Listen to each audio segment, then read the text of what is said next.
नमस्कार, आप देख रहे हैं बिहार एवं न्यूज़ और मैं विवेक रंजन। पूरे देश में कोरोना का कहर है। इसी बीच आज से मंदिर, गुरुद्वारा, चर्च लेकर सारी चीज़ खुल गई है। इसको लेकर किस तरह से एहतियात बरती जा रही है, इसको लेकर हम आज पटना के अनेक मंदिर और मस्जिद, गुरुद्वारा में भ्रमण करते हैं। किस तरह से तैयारी है सोशल डिस्टेंसिंग को लेकर, किस तरह से जो सरकार का जो प्रोटोकॉल है उसको पालन लोग कर रहे हैं। इसको लेकर पटना के हर एक मंदिर और हर एक गुरुद्वारा मौजूद है। पटना के तख्त श्री हरिमंदिर में मेरे साथ है दलजीत सिंह जी हैं, जो अधीक्षक हैं। उनसे बात करते हैं किस तरह से तैयारी है यहाँ पे दर्शकों को लेकर। सर, किस तरह से तैयारी है यहाँ पे दर्शकों को लेकर, जो 75 दिन के बाद यहाँ पे लोग दर्शक आएंगे? हम लोग ने जो बिहार सरकार का प्रोटोकॉल है और जो केंद्र सरकार का प्रोटोकॉल है उस हिसाब से ही सारी तैयारियाँ की है। हम लोग ने सैनिटाइजर्स का इंतज़ाम गेट से लेकर दरबार साहब के गेट तक और अंदर लंगर तक किया हुआ है। और मतलब कि हमारे सेवादारों की यूनिट है जो हर किसी को सोशल डिस्टेंसिंग रखने के लिए मतलब कि रिक्वेस्ट कर रही है। और जो लोग मास्क लगा कर आ रहे हैं वो तो बहुत अच्छी बात है, लेकिन जिनके पास मास्क नहीं है उनको हम लोग अपने पास से मास्क मुहैया करा रहे हैं।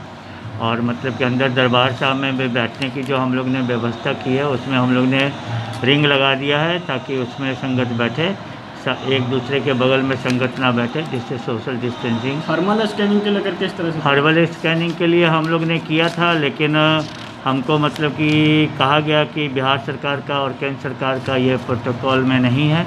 आपको मतलब कि टैनर सैनिटाइजर्स वाला जो है वो नहीं लगाना है। हम लोग ने कल टेम्प्रोरी लगाया भी था, लेकिन फिर आदेश होने की वजह से फिर हम लोग ने उसको हटा दिया। अब हम लोग ने हैंड वॉश के लिए हर जगह जहां हमारे हाथ धोने की व्यवस्था है वहां रखा हुआ है, और वहां भी हम लोग ने फिक्स कर दिया है। और गेट पे संगत अंदर आती है, उन लोगों को हाथ को सैनिटाइज करके अंदर भेजते हैं, मास्क लगाकर आने के लिए बोलते हैं। जिनके पास मास्क नहीं है उनको रिक्वेस्ट करते हैं। लंगर में भी हम लोगों ने ऐसी व्यवस्था की हुई है। लंगर में भी मतलब कि संगत को बैठकर लंगर छकने की व्यवस्था जो है वो भी 1-1 मीटर दूर पर संगत बैठ रही है। और हम लोग ने इस तरह पूरा बिहार सरकार और केंद्र सरकार के जो नियम के अधीन धार्मिक स्थल खोले हैं उसका पूरा पालन कर रहे हैं। जैसा महावीर मंदिर में देखा जाए कि वहाँ पे अल्फ़ाबेट की तरह से लोगों को, दर्शकों को लाया जाए। नहीं, इस तरह से हम लोग ने नहीं किया हुआ है, लेकिन हम लोग ने मतलब कि ऐसी व्यवस्था की हुई है कि भीड़ नहीं इकट्ठी हो और मतलब कि थोड़े थोड़े लोग ही अंदर आएँ। और उस हिसाब से हमारे सेवादार इसमें पूरा सहयोग कर रहे हैं और इस व्यवस्था को पूरा बना के रखने के लिए कहा हुआ। प्रतिदिन कितने दर्शकों के आने के लिए अनुमति है? ऐसी तो कोई अनुमति बिहार सरकार और हम लोग किसी को आने से रोक भी नहीं सकते हैं। जो आएंगे, हाँ, वो हम लोग करेंगे। वो हम लोग की ड्यूटी भी है और हमारी सेवा भी है। और हम किसी को अंदर आने से अब रोक नहीं सकते, क्योंकि अब धार्मिक स्थल खुल गए हैं। तब हर आदमी की इच्छा होगी कि हम लोग जो 2 महीनों से दर्शन नहीं कर पाए हम लोग दर्शन करें। तब हम लोग उनकी इच्छा पे तो फिर ये काम नहीं कर सकते हैं। हम देखा जा रहा है कि लगातार कोरोना का प्रकोप बढ़ता ही जा रहा है, 2.5 लाख के पास पहुंच गई है। मृतकों की संख्या भी लगातार बढ़ रही है। यहाँ तक बिहार में भी मृतकों की संख्या लगातार बढ़ती ही जा रही है। ये जो कुव्यवस्था के कारण हो रहा है, लोग अब लोगों को ये समझदारी करनी पड़ेगी, हमेशा के लिए, आज के लिए नहीं। अब हम लोगों को अपनी रक्षा खुद करनी पड़ेगी। इस चीज़ को सोशल डिस्टेंसिंग के साथ रखते हुए बाज़ारों में भीड़ नहीं लगाएं, एक दूसरे के साथ हम लोग नहीं मिले, हाथ नहीं मिलाएं, गले नहीं मिलें। और जो सिस्टम है, जो प्रोटोकॉल है, उस हिसाब से रहेंगे तो ये बीमारी कम हो जाएगी। लेकिन अगर हम लोग इस पर ध्यान नहीं देंगे तो ये तो बढ़ती ही जाएगी, ये तो रुकने वाली है नहीं।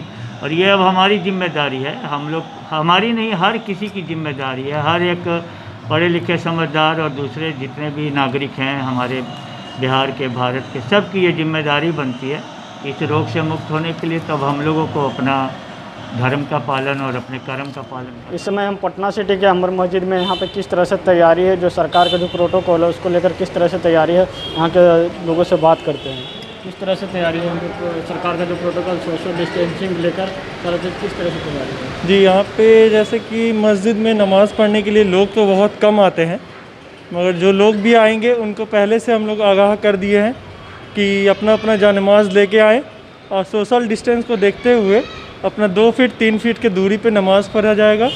और इमाम साहब और मुअज्जिन साहब जैसे कि हमेशा नमाज़ पढ़ रहे थे, अब से मतलब यहाँ पे लगभग 10-15 लोग और लोग नमाज़ पढ़ेंगे, जो मार्केट में आकर के, मतलब मार्केट में उन लोगों का दुकान है बस वही लोग, नहीं तो यहाँ पे मुसलमानों की आबादी उतनी है नहीं।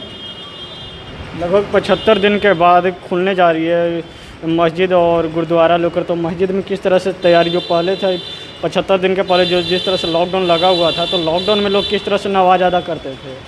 लॉकडाउन में यहाँ पे नमाज बस मुअज्जिन और इमाम कर रहे थे, और अगल बगल के 1-2 लोग जो हमेशा यहाँ पे रहते थे, बस वही। बस अब 5 लोग से ज़्यादा, 4 लोग से ज़्यादा कोई नमाज कभी अदा नहीं किया गया यहाँ पे।